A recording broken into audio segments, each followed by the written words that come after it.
دنیا میں بت پرستی کیسے شروع ہوئی؟ یہ سوال سننے میں بہت سادہ لگتا ہے نا؟ جی، لیکن اس کی جڑیں بہت گہری ہیں۔ بالکل، وہ پہلے لوگ کون تھے جنہوں نے کسی پتھر کو تراش کر اس کے سامنے سر جھکایا؟ آج ہمارے سامنے جو مواد ہے وہ قرآن اور حدیث کی روشنی میں اس پورے سفر کا کھوج لگاتا ہے۔ اور یہ صرف تاریخ کا سبق نہیں ہے، یہ انسانی نفسیات کی بھی کہانی ہے۔ جی، ہم یہی جاننے کی کوشش کریں گے کہ توحید کا مرکز یعنی خانہ کعبہ کیسے 360 بتوں کا گھر بن گیا۔ یہ ایک ایسی کہانی ہے جو نیک نیتی سے شروع ہو کر شرک پر ختم ہوتی ہے۔ آئیے اس پیچیدہ گتھی کو سلجھاتے ہیں۔ بالکل، اور یہ واقعی یہ گتھی ہے۔ یہ کہانی ہے یادداشت کی، محبت کی، اور اس بات کی کہ کیسے وقت گزرنے کے ساتھ اچھے ارادے بھی اپنی اصل شکل کھو سکتے ہیں۔ تو آئیے اس کی پہلی پرت کو کھولتے ہیں۔ یہاں ایک بہت بڑا تضاد ہے۔ تمام آسمانی مذاہب ایک خالق کا تصور دیتے ہیں۔ جی، توحید کا۔ تمام انبیاء نے ایک ہی پیغام دیا۔ تو پھر یہ بت پرستی بیچ میں کہاں سے آ گئیں؟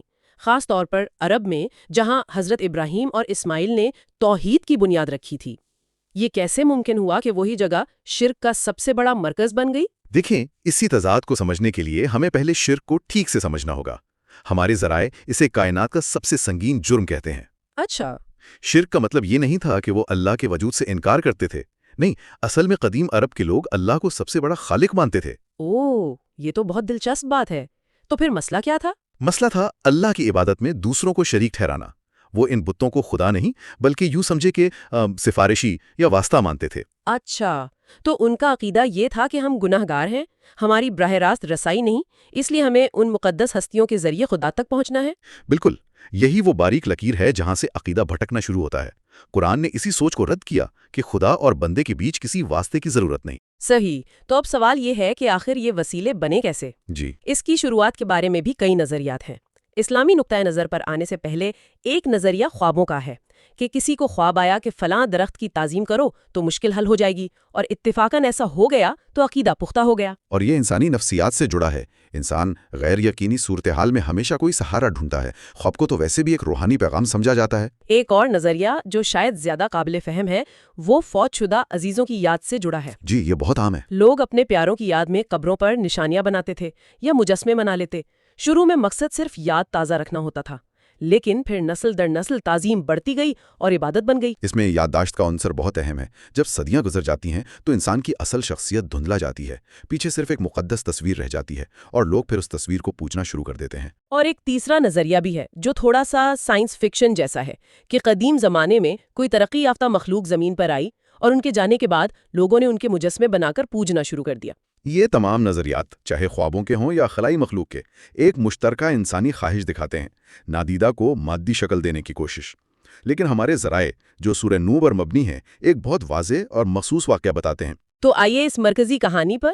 قرآن میں 5 نام آتے ہیں: ود، سوا، یغوث، یعوق اور نصر۔ یہ کون تھے؟ نہیں، اور یہی اس کہانی کا سب سے حیران کن پہلو ہے۔ یہ پانچوں کوئی دیوتا نہیں تھے، بلکہ اپنی قوم کے انتہائی نیک اور ہر دل عزیز انسان تھے۔ نیک انسان؟ جی، یہ حضرت آدم اور حضرت نوح کے درمیانی دور کے لوگ تھے۔ لوگ ان سے بے پناہ محبت کرتے تھے، وہ معاشرے کے رول ماڈل تھے۔ اگر وہ صرف نیک انسان تھے تو ان کی پوجا کیسے شروع ہو گئی؟ عزت کرنے اور پوجا کرنے میں تو زمین آسمان کا فرق ہے۔ یہ تبدیلی نیت کے فرق سے آئی، اور یہ بتدریج ہوئی 3 نسلوں میں۔ 3 نسلوں میں؟ جی، جب ان پانچوں کا انتقال ہوا تو قوم شدید غم میں تھی۔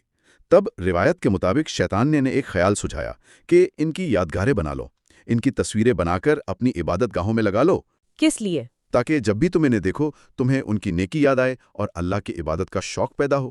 اچھا، یعنی ایک طرح کی موٹیویشن کے طور پر؟ جیسے آج کل لوگ کسی کامیاب شخص کی تصویر لگا لیتے ہیں۔ نیت تو اچھی تھی۔ بالکل، نیت بہترین تھی۔ پہلی نسل نے یہی کیا، وہ تصویریں دیکھتے اور زیادہ خلوص سے اللہ کی عبادت کرتے۔ یہاں تک سب ٹھیک تھا، پھر وہ نسل چلی گئی۔ اور پھر دوسری نسل آئی۔ جی، انہیں یہ تو پتا تھا کہ ہمارے بڑے ان تصویروں کی بہت تعظیم کرتے تھے، لیکن اصل وجہ وہ دھندلا چکی تھی۔ تب انہیں خیال دیا گیا کہ تصویریں تو خراب ہو جائیں گی، تم ان کے مجسمے تراش لو۔ تو انہوں نے عمل تو اپنا لیا لیکن اس کے پیچھے کی روح کو کھو دیا۔ بالکل، انہوں نے مجسمے بنا لیے۔ اس نسل نے بھی عبادت نہیں کی، لیکن تعظیم کا درجہ بڑھ گیا، وہ انہیں مقدس سمجھنے لگے۔ پھر یہ نسل بھی ختم ہو گئی۔ اور پھر تیسری نسل؟ اب مجھے تھوڑا ڈر لگ رہا ہے کہ آگے کیا ہوا۔ جب تیسری نسل آئی تو علم رکھنے والے سب مر چکے تھے۔ یہ نسل مکمل جاہل تھی۔ انہیں بس اتنا پتا تھا کہ ہمارے باپ دادا ان مجسموں کی بے حد تعظیم کرتے تھے۔ وہ مقصد بھول چکے تھے۔ تو پھر یہی وہ لمحہ تھا جب شیطان نے اپنا آخری وار کیا اور کہا کہ تمہارے آباء و اجداد دراصل انہی کی عبادت کرتے تھے، اور اس جاہل نسل نے یہ بات مان لی۔ یہ انسانی تاریخ کا وہ پہلا لمحہ تھا جب اللہ کے سوا کسی اور کی پوجا کی گئی۔ یہ تو بہت خوفناک بات ہے کہ ایک معصوم نیک نیتی پر مبنی عمل 3 نسلوں میں اپنے بالکل الٹ نتیجے پر پہنچ گیا۔ جی، اسی لیے بعض علماء تصویر سازی کو لے کر اتنے محتاط رہے ہیں کہ یہ شرک کی طرف جانے والا ایک ممکنہ دروازہ ہے۔ ٹھیک ہے، یہ تو ہو گئی ابتدا حضرت نوح کے زمانے میں، لیکن اس واقعے اور عرب میں بت پرستی کے عروج میں تو ہزاروں سال کا فاصلہ ہے۔ یہ بت عرب تک کیسے پہنچے؟ یہ سفر بھی بڑا دلچسپ ہے۔ جب طوفان نوح آیا تو سیلاب کا پانی ان 5 بتوں کو بھی بہا کر لے گیا، اور وہ کہیں عرب کی سرزمین پر جدہ کے قریب ریت میں دفن ہو گئے۔ اچھا، تو وہ غائب ہو گئے تھے؟ جی، صدیاں بیت گئیں، دنیا انہیں بھول گئی۔ حضرت ابراہیم نے خانہ کعبہ بنایا اور توحید کا رواج قائم رہا۔ تو پھر یہ سلسلہ دوبارہ کیسے شروع ہوا؟ کوئی تو پہلا شخص ہوگا جو یہ بھولی ہوئی روایت واپس لایا۔ وہ شخص تھا عمرو بن لوہی۔ وہ اپنے قبیلے کا سردار، ایک بہت بااثر اور بظاہر نیک آدمی تھا۔ وہ ایک بار تجارتی سفر پر شام گیا۔ وہاں اس نے لوگوں کو بتوں کی پوجا کرتے دیکھا۔ وہ بہت متاثر ہوا۔ اس نے سوچا کہ یہ لوگ ہم سے زیادہ مہذب ہیں، اگر یہ ایسا کر رہے ہیں تو اس میں ضرور کوئی حکمت ہوگی۔ یعنی ایک طرح کا ثقافتی دباؤ محسوس کیا کہ جو ترقی یافتہ قومیں کر رہی ہیں وہی صحیح ہوگا۔ بالکل، اس نے ان سے پوچھا تو انہوں نے کہا کہ یہ ہمارے سفارشی ہیں۔ عمرو بن لوہی اس خیال سے اتنا متاثر ہوا کہ ان سے ایک بت مانگ لیا۔ اس بت کا نام تھا ہوبل۔ یہ تو بہت مشہور بت تھا۔ جی، وہ اسے لے کر مکہ آیا اور خانہ کعبہ کے عین بیچ میں نصب کر دیا۔ یہ پہلا بت تھا جو خانہ کعبہ میں رکھا گیا۔ ایک شخص کی وجہ سے؟ جی، کیونکہ وہ بڑا سردار تھا تو لوگوں نے بغیر سوچے سمجھے اس کی پیروی شروع کر دی، اور پھر اسے کسی طرح ان پرانے 5 بتوں کے بارے میں بھی معلوم ہو گیا جو جدہ کے ساحل پر دفن تھے۔ اوہ، تو اس نے انہیں بھی نکال لیا؟ اس نے انہیں نکلوایا اور عرب کے مختلف قبائل میں تقسیم کر دیا۔ اس طرح ایک شخص کی وجہ سے پورے عرب میں بت پرستی آگ کی طرح پھیل گئی۔ اور لات، منات اور عزا جیسے مشہور بتوں کا بھی ذکر ہے، کیا ان کی کہانی بھی ایسی ہی تھی؟ جی، ان کے پیچھے بھی یہی شخصیت پرستی کا عنصر تھا۔ لات کے بارے میں کہتے ہیں کہ وہ ایک نیک آدمی تھا جو حاجیوں کو ستو گھول کر پلاتا تھا۔ جب وہ مر گیا تو لوگوں نے اس کی قبر کی عبادت شروع کر دی۔ یعنی جب توحید کا تصور کمزور ہو جائے تو انسان کسی بھی چیز میں خدائی صفات تلاش کرنے لگتا ہے۔ بالکل، شخصیت ہو، درخت ہو یا پتھر۔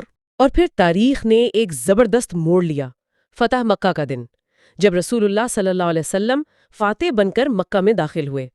اس وقت خانہ کعبہ میں 360 بت تھے۔ جی، آپ صلی اللہ علیہ وسلم اپنی چھڑی سے ہر بت کو ٹھوکر مارتے اور قرآن کی آیت پڑھتے جاتے، کہو حق آ گیا اور باطل مٹ گیا، بے شک باطل مٹنے ہی والا ہے۔ اس پورے تاریخی سفر کا نچوڑ اور سبق یہی ہے کہ بت پرستی کی اصل جڑ غلو اور بزرگ پرستی ہے۔ یعنی محبت اور عقیدت میں توازن کھو دینا اور حد سے تجاوز کر جانا۔ بالکل، نیک لوگوں کی محبت میں اس حد تک آگے بڑھ جانا کہ انہیں انسانی درجے سے اٹھا کر خدائی صفات کا حامل سمجھ لیا جائے۔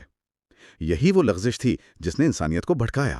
اسی لیے اسلام نے قبروں کو پختہ کرنے جیسی چیزوں سے سختی سے منع کیا تاکہ تاریخ خود کو نہ دہرائے۔ جی، تاکہ وہ راستہ ہی بند کر دیا جائے جو اس انجام تک پہنچا سکتا ہو۔ تو آج ہم نے دیکھا کہ کس طرح نیک لوگوں کی یاد منانے کا ایک معصوم عمل نسل در نسل بگڑتے بگڑتے عبادت کی شکل اختیار کر گیا۔ یہ واقعی انسانی عقیدے، نیت اور وقت کے پیچیدہ رشتوں کی کہانی ہے۔ آخر میں بس ایک سوچنے کی بات چھوڑے جاتا ہوں۔ جی، اس مواد میں یہ اشارہ بھی ملتا ہے کہ قیامت کی نشانیوں میں سے ایک یہ ہے کہ لات اور عزا کی پوجا دوبارہ شروع ہو جائے گی۔ یہ ہمیں سوچنے پر مجبور کرتا ہے کہ کیا انسانیت میں شرک اور شخصیت پرستی کی طرف جھکاؤ ایک مستقل رجحان ہے؟